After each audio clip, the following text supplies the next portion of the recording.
Livro Paramahansa Yogananda, a autobiografia de um yogi contemporâneo. Capítulo 2. A morte de minha mãe e o amuleto místico.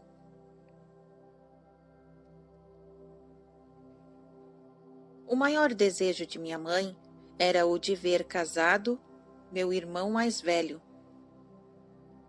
Ali, quando eu contemplar a face da esposa de Ananta, terei encontrado o céu na terra. Frequentemente ouvi mamãe expressar com estas palavras o seu arraigado sentimento hindu pela continuidade da família. Tinha eu 11 anos quando se realizaram os esponsais de Ananta. Mamãe estava em Calcutá supervisionando alegremente os preparativos para o enlace. Papai e eu ficamos sozinhos em nossa casa em Bareilly, ao norte da Índia, para onde ele fora transferido, após 2 anos de permanência em Lahore. Anteriormente eu havia presenciado um esplendor dos ritos nupciais de minhas 2 irmãs mais velhas, Roma e Uma. Para Ananta, entretanto, como primogênito, os preparativos eram muito mais meticulosos. Mamãe, em Calcutá, recepcionava numerosos parentes que chegavam de regiões distantes todos os dias. Alojava-os confortavelmente numa casa ampla, recém-adquirida, situada em Amherst Street, número 50.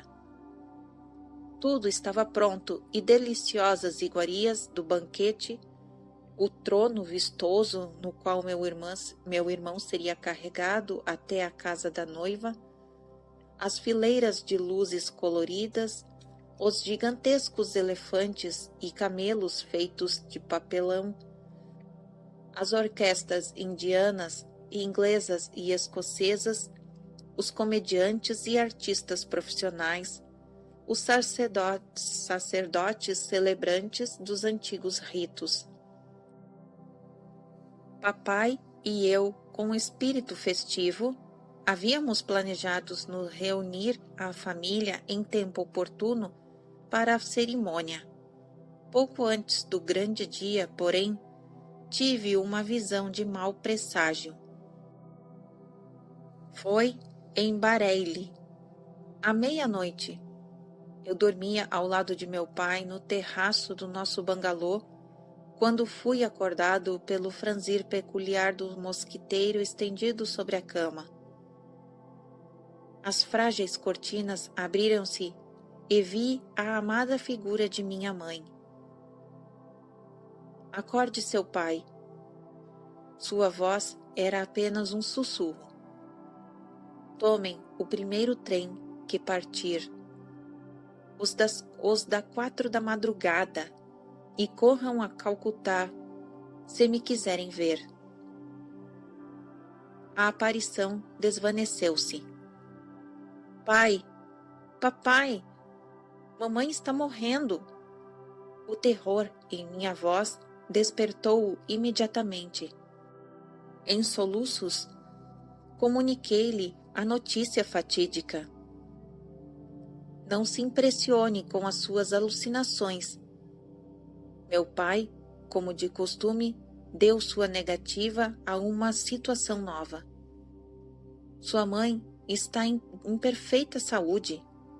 Se recebermos notícias más, partiremos amanhã.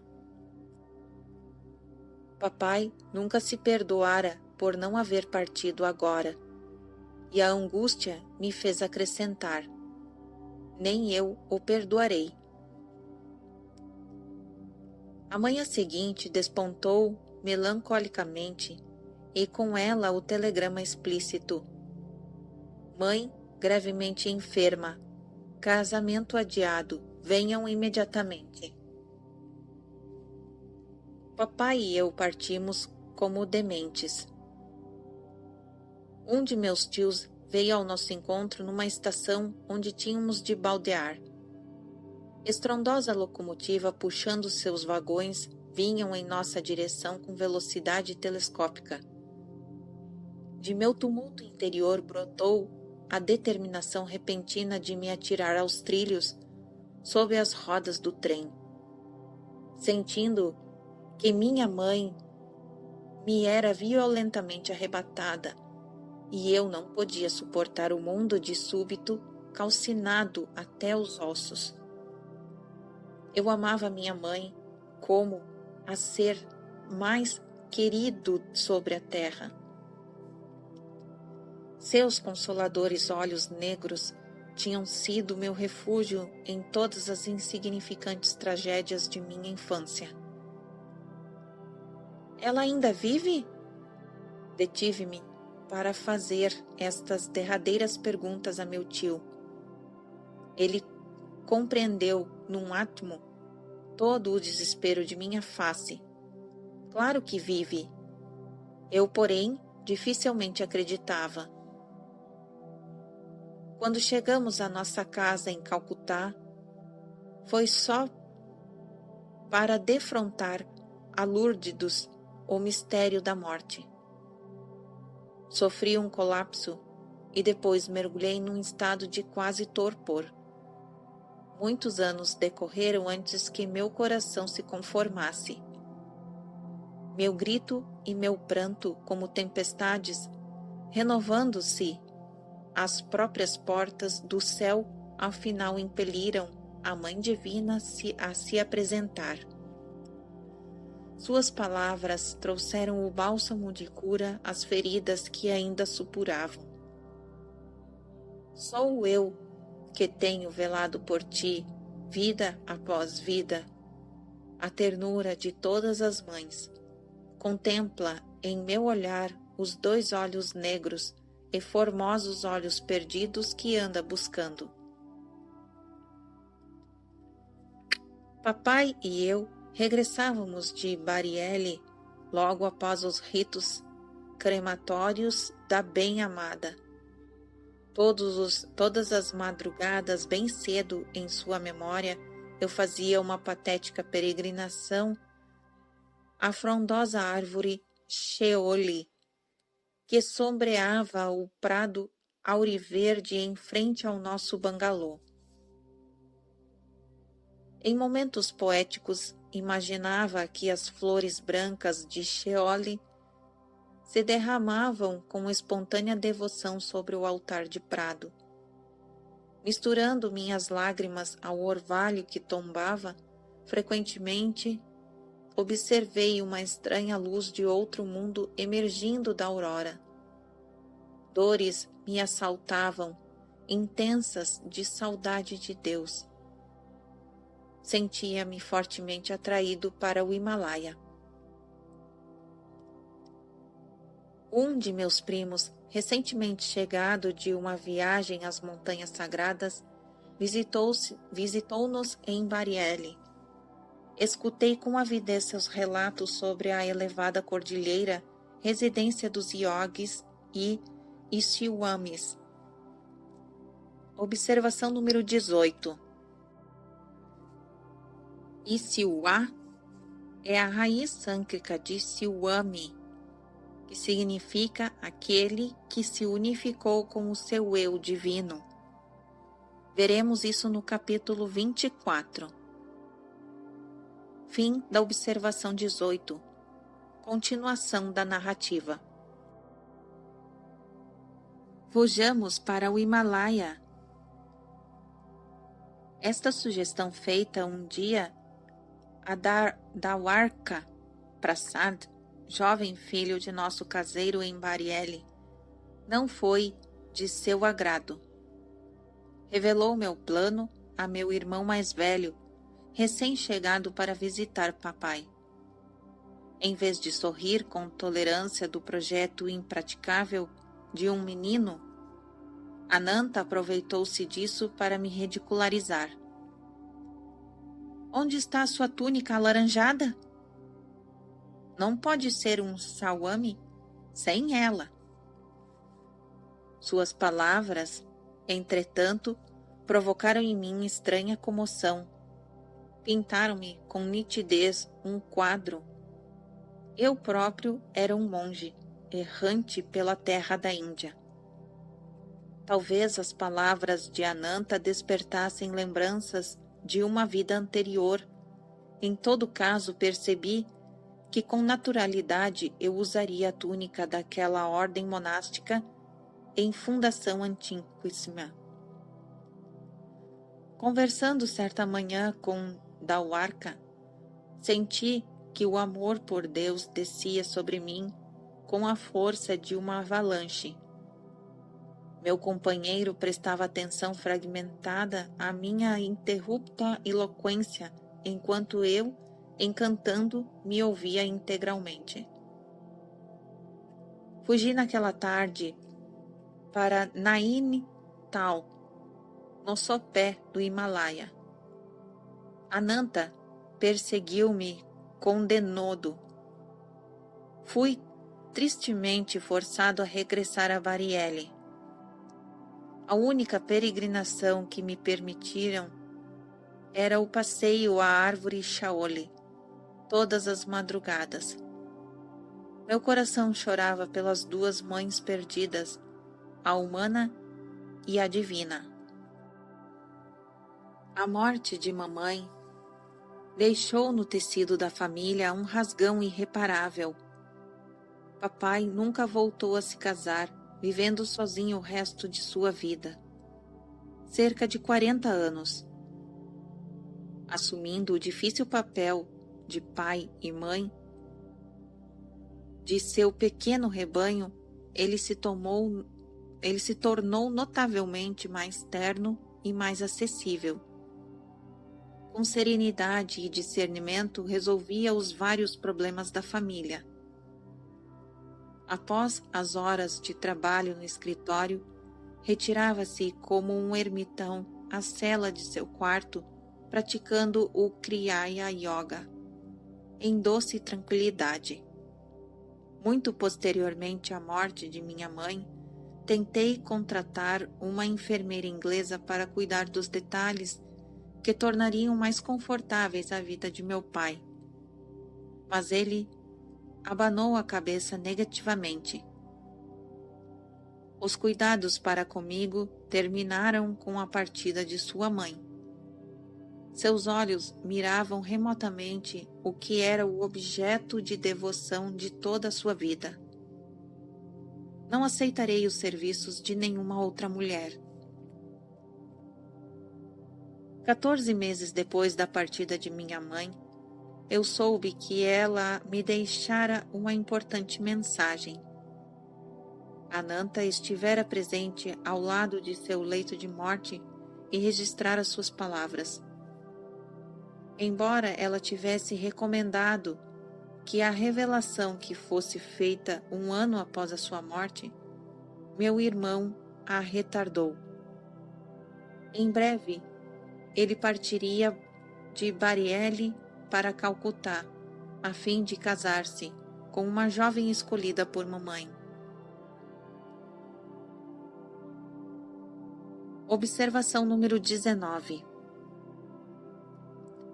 O costume hindu, segundo o qual os pais escolhem a esposa de seus filhos, tem resistido às rudes investidas do tempo.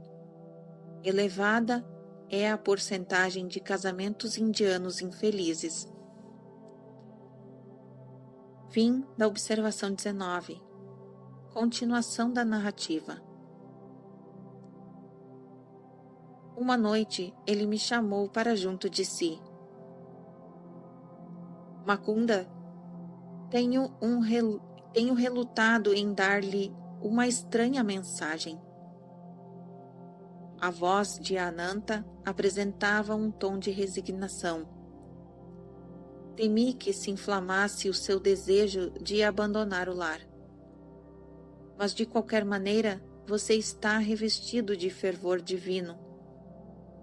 Quando o capturei recentemente a caminho do Himalaia, firmei esta resolução. Não devo adiar por mais tempo o cumprimento de uma solene promessa. Fazendo-me entrega de uma caixinha, meu irmão transmitiu a mensagem de mamãe. Deixe que estas palavras sejam minha bênção póstuma, meu bem-amado filho Macunda, dissera minha mãe.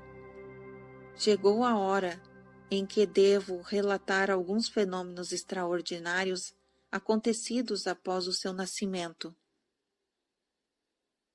Conheci a senda reservada a você, quando ainda era um bebê em meus braços.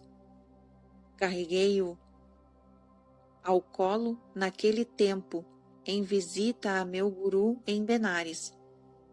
Eu mal podia ver Lakshmanasaya sentado em meditação profunda, quase escondido atrás de uma multidão de discípulos.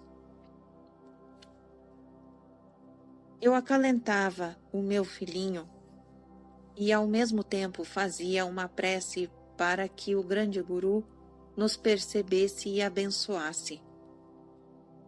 Minha súplica silenciosa crescia em intensidade.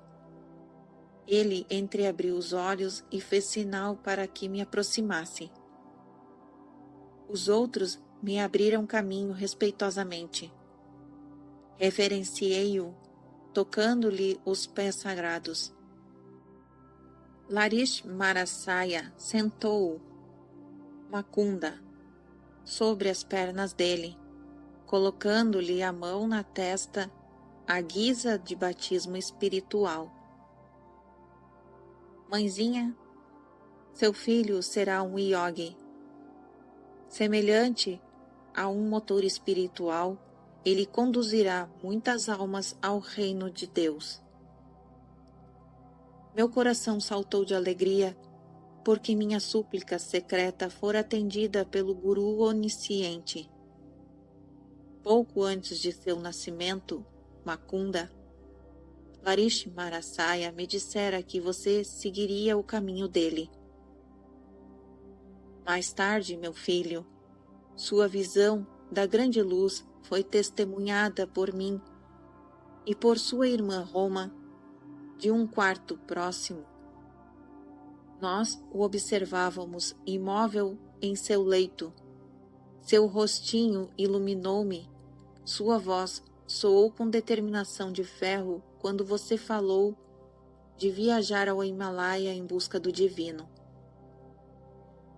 Por estes meios, filho querido, eu soube que a sua senda está muito além das ambições mundanas. O mais singular evento de minha vida trouxe-me confirmação posterior, um evento que agora me impele dar-lhe de meu leito de morte esta mensagem. Foi uma entrevista com um sábio no Punjab. Quando nossa família vivia em Lahore, a criada entrou certa manhã em meu quarto. Senhora, um estranho sadhu está aqui. Observação número 20.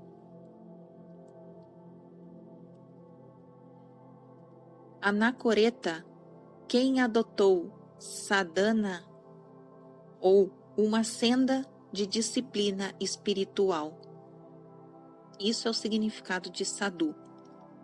Fim da observação número 20. Continuação da narrativa.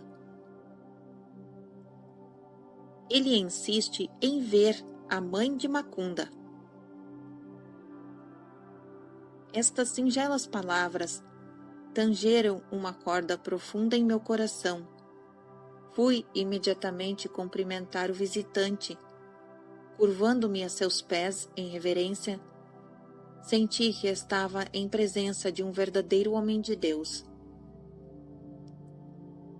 Mãe, disse ele, os grandes mestres desejam que saiba que a sua permanência na terra não será longa.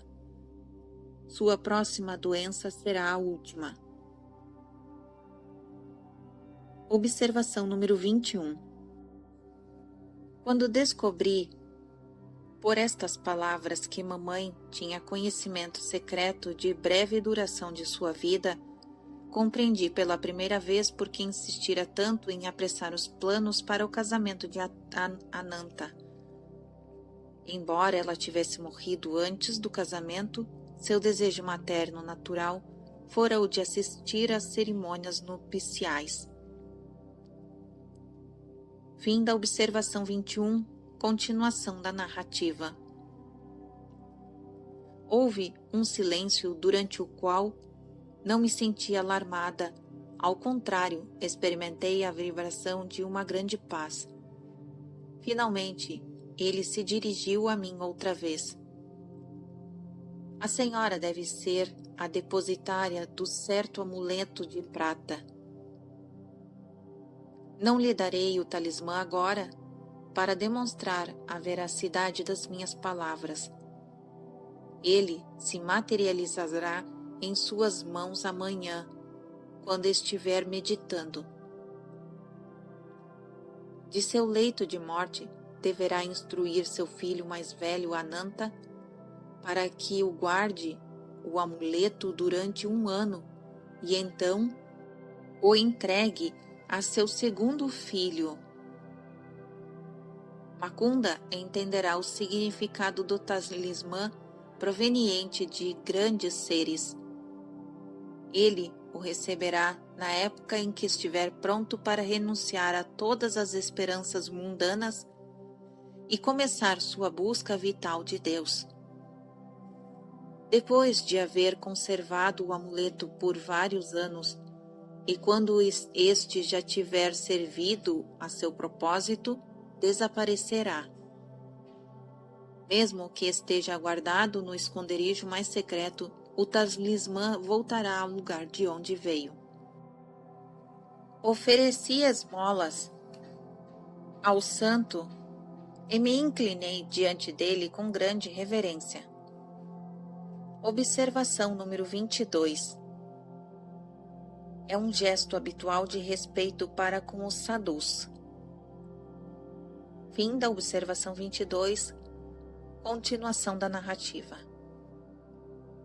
Sem aceitar minha oferenda, ele me abençoou e partiu.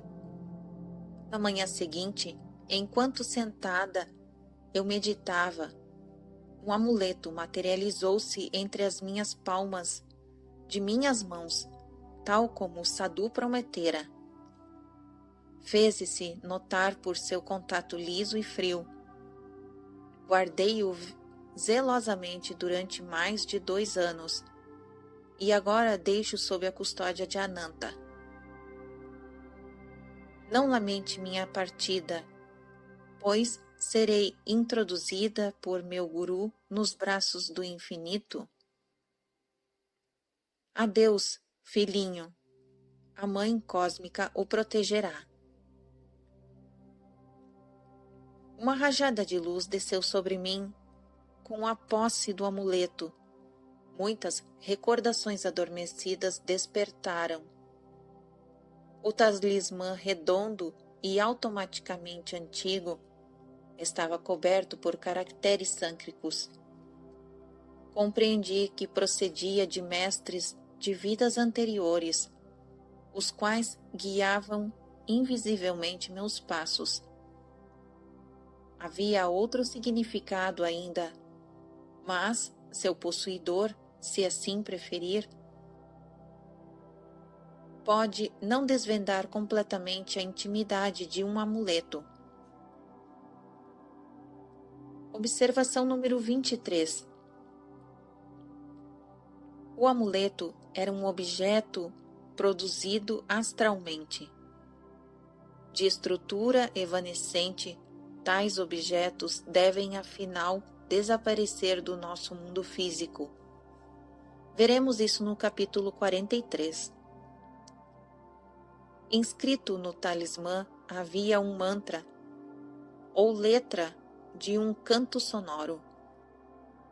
Em parte alguma, os poderes do som e do vak, a voz humana, foram tão profundamente pesquisados como na Índia. A vibração A1 que reverbera em todo o universo. O Verbo, ou voz de muitas águas da Bíblia, apresenta 3 manifestações, ou gunas: criação, preservação e destruição. Taittiriya Upanishad 1,8. Cada vez que o homem pronuncia uma palavra, ele põe em ação uma das 3 qualidades de Aum. Esta lei se encontra por trás daquele mandamento que em todas as Escrituras impõe ao homem o dever de falar a verdade.